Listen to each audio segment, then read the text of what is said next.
Set 16 এর 1 এবং 2 দাগের প্রশ্নগুলোর সমাধান নিয়ে আলোচনা করছি। 1 দাগের প্রশ্নটিতে বলেছে 3 এর বর্গ যোগ 4 এর বর্গ কত। তাহলে দেখো 3 এর বর্গ, বর্গ মানে কি, যে সংখ্যাটা হবে তাকে ওই সংখ্যা দিয়ে গুণ করতে হবে, অর্থাৎ এখানে 3 এর বর্গ মানে 3কে 3 দিয়েই গুণ করতে হবে। তাহলে 3 গুণ 3 যোগ 4 এর বর্গ মানে হচ্ছে 4 গুণ 4, তাহলে কত হচ্ছে, 3কে 3 দিয়ে গুণ করলে হচ্ছে 9 যোগ 4কে 4 দিয়ে গুণ করলে হচ্ছে 16, সমান চিহ্ন কত হবে আমাদের, যোগ করলে 25। তাহলে উত্তরটা আমরা পাবো 25। খ নম্বরে বলছে একটি ঘনকের উদাহরণ।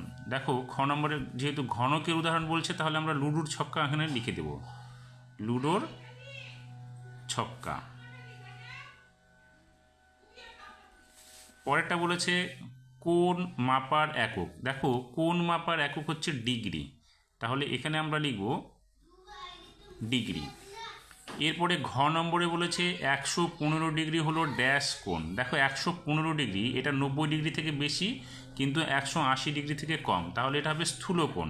তাহলে এখানে আমরা লিখব স্থূল কোণ। তারপরে নম্বরে বলেছে ড্যাশ এর দুটি পার্শ্বতল ত্রিভুজাকৃতি। দেখো এখানে ড্যাশ না, আমি এখানে ড্যাশটা লিখতে হবে। এখানে বলছে কোন ঘনবস্তুর দুটি পার্শ্বতল ত্রিভুজাকৃতি। দেখো এটা প্রিজম হবে। কেন, প্রিজমের ছবিগুলো কীরকম হয়, দেখো এইরকম ছবিগুলো হয়, এই ধরনের ছবিটা হয়। তাহলে এই প্রত্যেকটা তল হচ্ছে ত্রিভুজাকৃতি, তাহলে এখানে আমরা লিখব প্রিজম।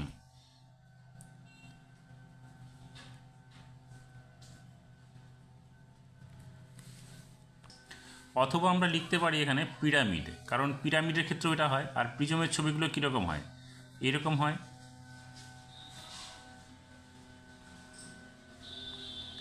তো আমরা এটা এই দুটো পার্শ্বতল কী হবে, ত্রিভুজাকৃতি। আর পিরামিডের ক্ষেত্রেও দেখো এইগুলো ত্রিভুজাকৃতি হয়, তাহলে এখানে আমরা লিখব প্রিজম অথবা পিরামিড। তাহলে পিরামিডের পার্শ্বতল ত্রিভুজাকৃতি, তাহলে আমরা বেশিরভাগ সময় আমরা পিরামিডটাই দেওয়ার চেষ্টা করবো, কারণ পিরামিডের ক্ষেত্রে সবগুলো তলই দেখবে পার্শ্বতলগুলো ত্রিভুজাকৃতি হয়ে থাকে। কিন্তু প্রিজমের ক্ষেত্রে তলগুলো কোনোটা আবার এই যে পার্শ্বতলগুলো সেগুলো আবার আমাদের কী হয়, আয়তক্ষেত্রাকার হয়ে যায়।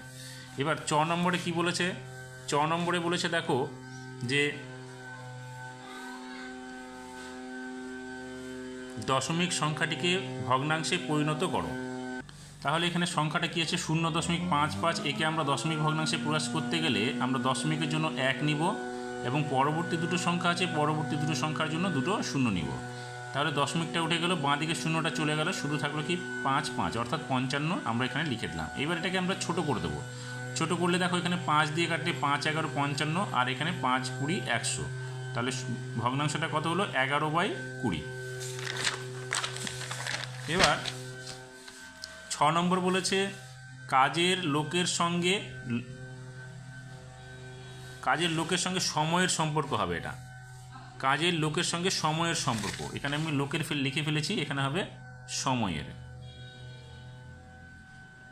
দেখো কাজের লোকের সঙ্গে সময়ের সম্পর্কটা কীরকম, আমি যদি লোক সংখ্যা বাড়াই তাহলে দিন সংখ্যাটা কমে যাবে, আবার দিন সংখ্যাটা বাড়ালে আমার লোক সংখ্যাটা কম নিতে হবে, তাহলে এটা হবে ব্যস্ত সম্পর্ক। আমরা এখানে লিখব ব্যস্ত সম্পর্ক। 7 টাকা 5 পয়সাকে টাকায় নিয়ে আসতে বলছে, তাহলে 7 টাকা 5 পয়সা মানে হচ্ছে 7.05 টাকা। ঝ নম্বর প্রশ্নে বলেছে একই সরলরেখায় অবস্থিত বিন্দুগুলিকে কি বলে। দেখো একই সরলরেখা, এটা যদি আমরা সরলরেখা ধরে নিই, তার উপরে যতগুলো বিন্দু হবে সবগুলো হবে সমরেখ। তাহলে এখানে আমরা লিখব সমরেখ বিন্দু, সমরেখ বিন্দু।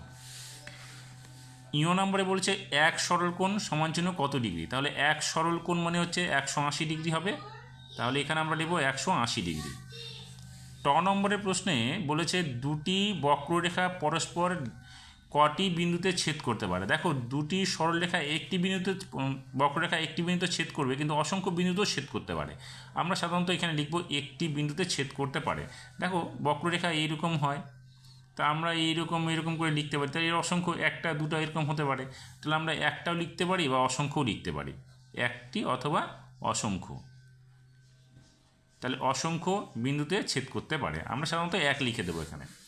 এবার নম্বরে বলেছে চোঙের বক্রতল কয়টি। দেখো চোঙের বক্রতলের ক্ষেত্রে আমরা যদি এটাকে চোঙ ধরে নিই তাহলে এখানে চোঙের বক্রতল কয়টি হবে। দেখো উপরের তলটা এবং নিচের তলটা কি হলো, সমতল, আর এটা হচ্ছে বক্রতল, তাহলে একটাই হচ্ছে আমাদের বক্রতল।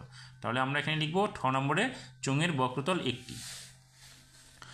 2 দাগের ক নম্বরে বলেছে সরল করো। এখানে যে সরল অঙ্কটি দেওয়া আছে এটা আমাদের সমাধান করতে হবে। তাহলে আমরা প্রথম কি করব, প্রথম বন্ধনীর ভিতরে যে অংশটুকু আছে তার সমাধান আগে করব।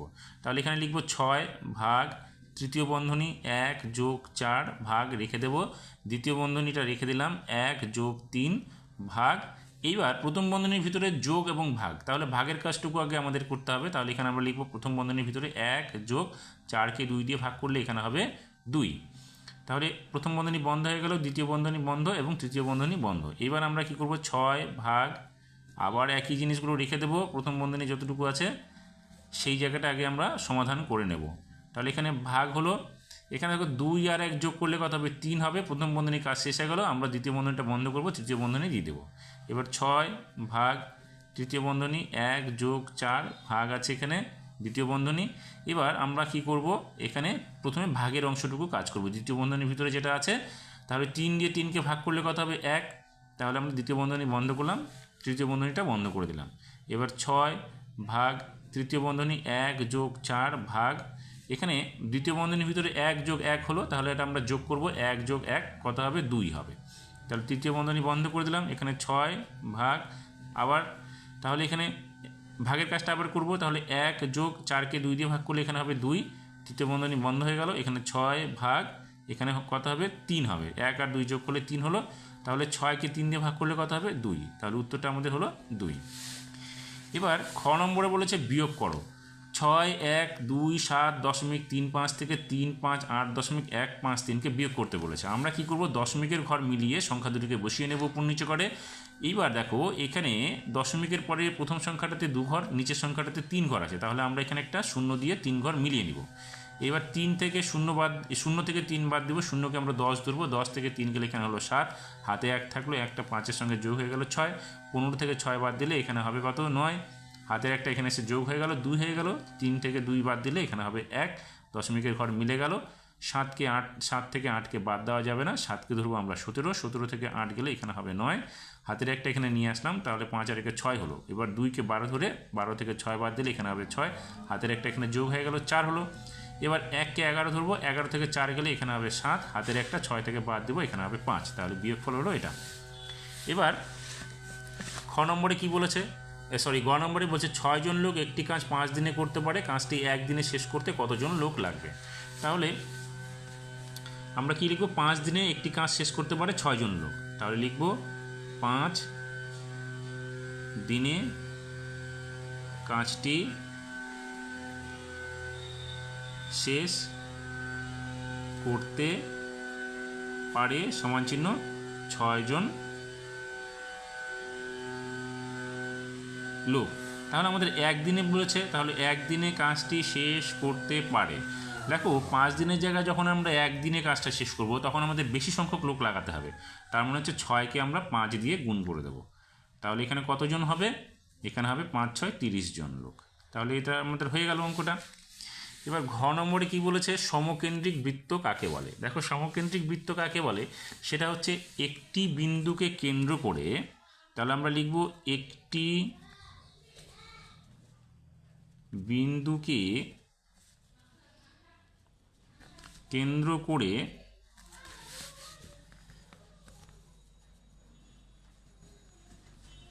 একের অধিক বৃত্তচাপ বা বৃত্ত আঁকলে লিখব, বৃত্ত আঁকলে সেই বৃত্তগুলিকে সমকেন্দ্রিক বৃত্ত বলে।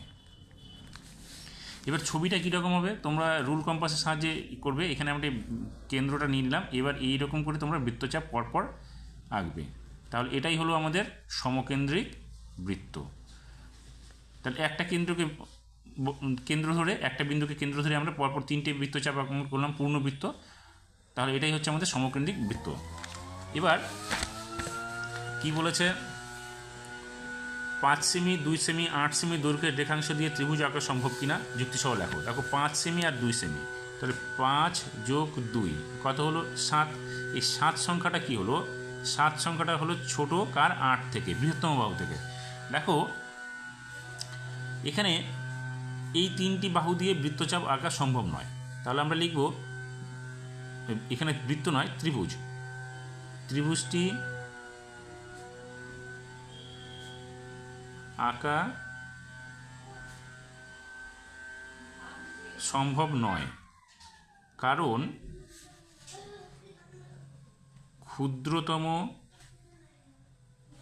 বাহু দুটির সমষ্টি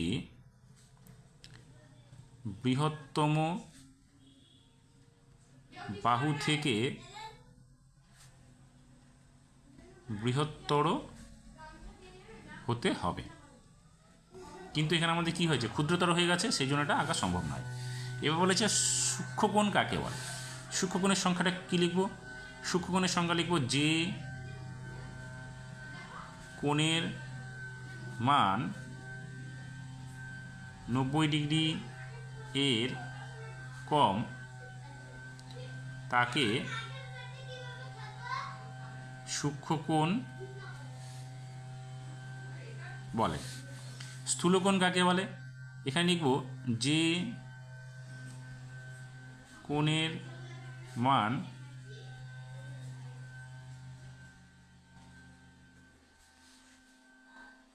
90 ডিগ্রি এর বেশি কিন্তু 180 ডিগ্রি এর কম তাকে স্থূলকোণ বলে। এইভাবে আমাদেরকে 1 এবং 2 দাগের যে প্রশ্নগুলো রয়েছে তার সমাধান ধরে ধরে করতে হবে।